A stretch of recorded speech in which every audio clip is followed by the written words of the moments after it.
Ever wondered why we decorate a Christmas tree or hang stockings by the fireplace during Christmas? These familiar holiday customs have fascinating origins and are rich with symbolism. Let's start with the Christmas tree, a centerpiece of festive decor. The tradition of decorating a tree during Christmas time dates back to Germany in the 16th century. The evergreen fir tree has been used for thousands of years to celebrate winter festivals, as it symbolizes everlasting life with God. When we adorn it with ornaments, tinsel, and a star, we are participating in a tradition that transcends centuries. Ornaments are decorative items that add charm and beauty to the tree.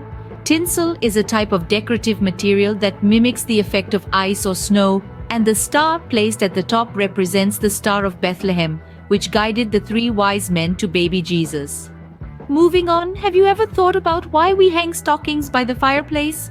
This tradition traces back to the story of Saint Nicholas. According to legend, he generously helped three impoverished sisters by throwing bags of gold down their chimney, which landed in their stockings hung by the fire to dry. Hence the custom of hanging stockings by the chimney. Today, gifts are placed in these stockings as a nod to this heartwarming tale. Finally, let's delve into the tradition of exchanging gifts.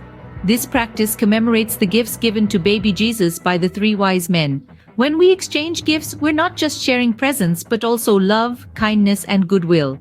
The wrapping paper conceals the gift, adding an element of surprise. The ribbon is used to tie and decorate the package, and the gift tag identifies the recipient and sometimes includes a short message.